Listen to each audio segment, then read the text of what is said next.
Hey everyone, welcome back to Pushing Film. So I like shooting instant film. I've been into shooting Fuji Instax for quite a while because I find it's a great option, it's cheap, accessible, and the results are consistent.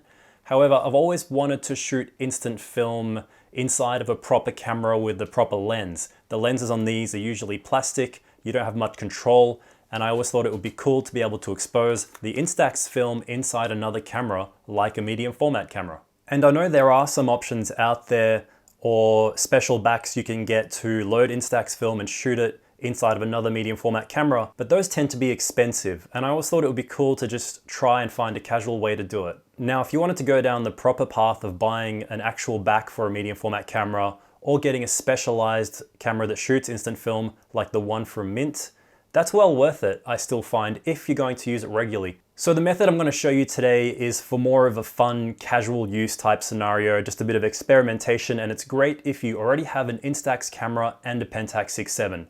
So mind you, this method is going to be a much bigger hassle than if you had a proper back or a camera that's designed to shoot Instax film with a proper lens. However, this is practically free if you already have those two cameras and a dark bag. So it's not very straightforward, but it's great if you like DIY type things and experimentation. It's also nothing special that I'm sure a lot of people have thought of before, but I thought I'd make this video just to show anyone who's not aware of the fact that you can do this, an easy way to follow along and try this yourself. So this means you get all the extra control over exposure, you get the benefits of the lens and all those things that the medium format camera offers, but exposing onto instant film from something like an Instax Square. This does also work with Instax Mini, so if you have Instax Mini or Square, you can give this a try in your Pentax 6.7 or 6.7 too. So if you have a 6.7 and an Instax Mini or Square, and you don't mind wasting a little bit of film, it's worth giving this a shot. It might work with other 6x6 or 6.7 cameras, but I haven't tried those, so this video is going to focus on the Pentax 6.7, but you can feel free to experiment and adapt the method to different cameras and let me know how you go.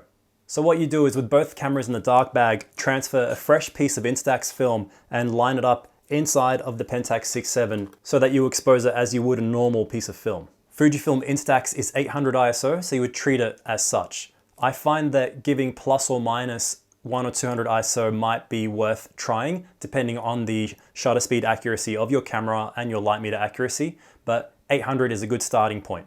Once you've loaded a sheet of film in the Pentax 6.7, you would go and take a shot as you would normally, and then go back to the dark bag, transfer it back into the Instax camera so that the film can be ejected and processed. Now don't worry if this sounds a little bit complicated, because after this I'm going to show you step by step with an overhead view how this is done practically. Some things worth noting before that are you should really avoid touching the cloth shutter inside the Pentax 6.7 and doing any other potential damage.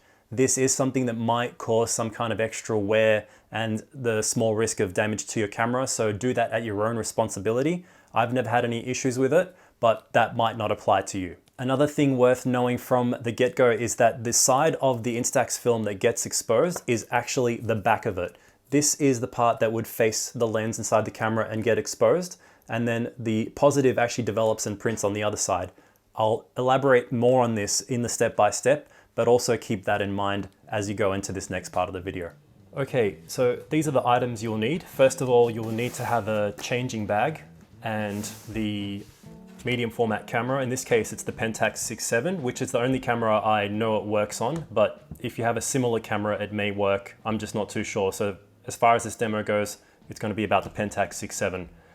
You'll also need your Instax camera. So you can use either an Instax Mini camera or an Instax Square. For the rest of the demo, I'll be showing you on the Instax Square.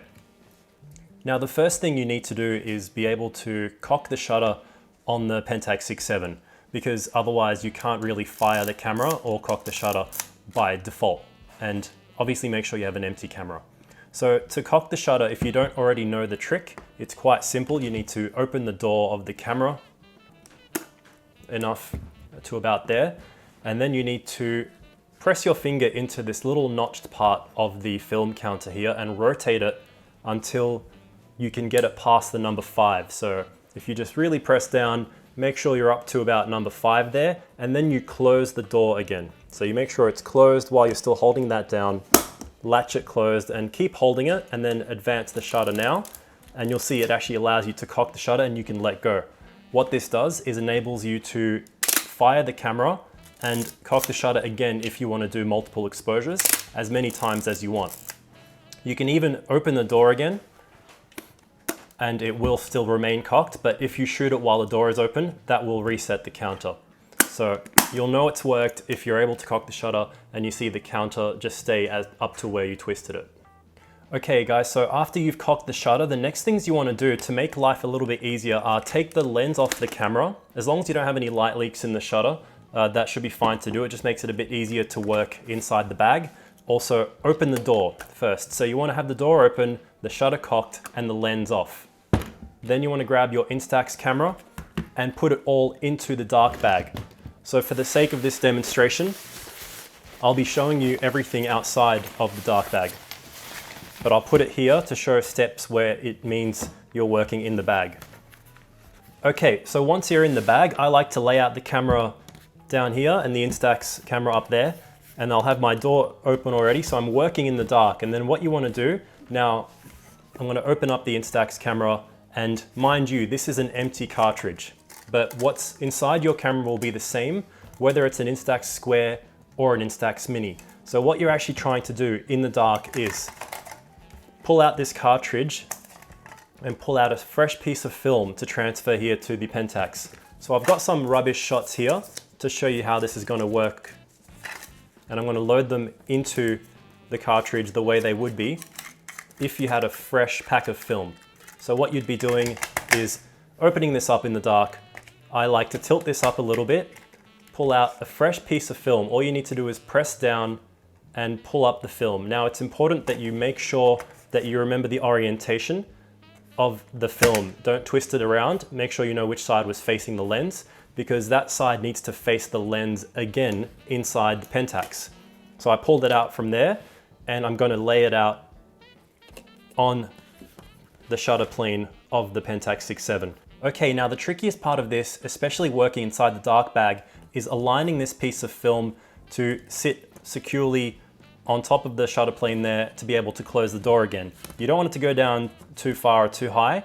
It won't be a huge problem, but more importantly is not to have it too far this way or that way. What will happen is you'll only expose part of the film if you don't line it up correctly. So my trick to doing that is you want to find the small roller.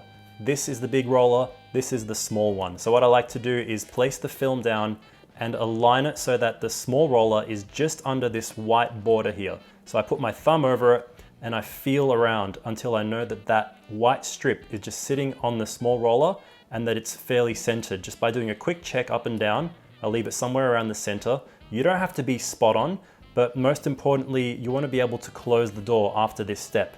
Once you've done that, try and close the door. Don't force it too hard, but it feels like it's going to close, then you're fine. So after you've done this, make sure you've closed your Instax camera again, because if you get out of the dark bag and you forget this, you might leak light onto the next shot. So you've closed both of cameras and you can now get out of the dark bag and back into daylight. All right guys, so I've skipped ahead to this step. Now you have your camera cocked, ready and loaded with a nice piece of Instax film in there. So you can go ahead and put your lens back on. And now you're ready to go out and take your shot. It's worth noting also that if you are working with an Instax Mini camera instead, everything is pretty much the same, except when you are loading the piece of film, it's going to just sit further into the center. So let's pull this out, pretend we're working with Instax Mini. You want to do the same thing and align the roller with that top border of the film. And it just might be a little bit more difficult to get it perfectly centered, but if you have a good feel for it, you can get it fairly straight in the dark bag, close the door again, and it's going to work the same way. So just remember guys, because you have the large border, which is going to be the bottom of the photo, everything gets flipped upside down. So you want to make sure that you always shoot in portrait, meaning it's a square image and it's going to be upright this way around. So when I'm taking the image, I want to be facing my camera up that way. Otherwise, if I shoot in landscape, I'm going to get a rotated image. It takes a bit of trial and error to get this right, but ideally just load the film this way around and shoot with the camera in portrait orientation with the right hand up. So you've loaded the camera, now it's time to go outside, take a shot, and remember to treat it like an 800 ISO film. Because you're only doing one sheet at a time, the method obviously lends itself well to doing shots around the house, things like self-portraits, macros, portraits of other people. But if you are going to take the camera out with you somewhere, just keep in mind you only have the one shot unless you bring the changing bag with you in order to reload and take more shots after that. All right guys, so you've taken your shot, you come back inside and you want to get back into the dark bag. So I like to take the lens off once again, load both cameras back into the dark, and you have them in the same orientation ideally again. And now it's just a process of opening both the doors and doing the reverse of what we did before. So now you have your exposed piece of film facing up, and it's going to be transferred facing up again into the Instax cartridge. So you want to lean the cartridge back out here. So it's going to move out from here. The bottom border is now facing up, and it's a matter of loading it into the cartridge here. Now this can be one of the trickiest parts of this whole process. What I like to do is just sort of have some fingers and feel around, and you're ideally trying to load it into this front part of the cartridge so that it's facing the front again. So it's gonna slip back in front of all the other remaining pieces of film inside your cartridge. So again, if we just pretend we're doing that, we're gonna pull it out, tilt that out, and you sort of just wanna feel and stab a corner in until you can align it and push it down. I like to make sure I have my fingers here so I know that it's facing the front and it hasn't slipped behind another piece of film. And also when you push it down, make sure it's pushed all the way down. Don't be afraid to get fingerprints on it. You can just secure it back into the cartridge, and you want to load it into the Instax camera again. Again, this is all in the dark. Close the door on this camera, and now you're ready to exit the dark bag because this is light safe. All right guys, so now it's the easy part. We don't need this anymore. All we're doing is now ejecting that piece of film from the Instax camera so that it develops. It'll be the same whatever type of camera you're using. The only reason we're putting that film back in here is so that the rollers can run along the development pouch in the film and cause it to process itself. So all you need to do is turn the camera on. I like to turn the flash off, not that it makes much difference, and just cover the lens either with your hand, with the dark bag, or just face it down on the table. And all you need to do is fire the camera, and that will cause the film to eject back from the camera. All right, so that's it. Once you've ejected the film, it should, if everything worked out, process normally. So there you go guys, I hope that basic concept makes sense to you, and that if you have some spare time and film to burn, you're willing to go and give this a try. Now remember, you can use Instax Mini or Instax Square. They'll both fit in the back of the Pentax 6.7. The benefit of using Mini, however, is that the frame will go all the way to the edges and you won't get any black borders as you would with shooting Instax Square. I don't mind the two strips of black on the side of the Instax Square, however, it's hard to always get it perfectly straight and perfectly centered as with this shot here. What I really love about this method is that I can do things like multiple exposures, really get shallow depth of field. I get much more sharpness out of the Pentax 6.7 lenses compared to the plastic lens in most Instax cameras. So even though this method can be a big hassle and it might not be worth it for everyone, if you're willing to give it a try, do stick with it. It is a bit tricky the first few times you do it, but you just get better and better. And for me, it only takes a couple of minutes to do the film transfer. So if you want to go and try things like maybe try a self-portrait and tag me in your results in Instagram. I'd love to see some of you guys who already have a Pentax 6.7 and an Instax camera. Give this method a try. I know I've had a lot of questions about it. Tag me in the Pushing Film Instagram page, which is linked in the description below, and I'd love to see your results with this method. Now, another question I've had is, will this method work in other medium format cameras? I am not too sure. If the camera has a regular SLR style with a door at the back, it should be in theory as easy as it is with the Pentax 6.7, but I haven't tried it with other cameras.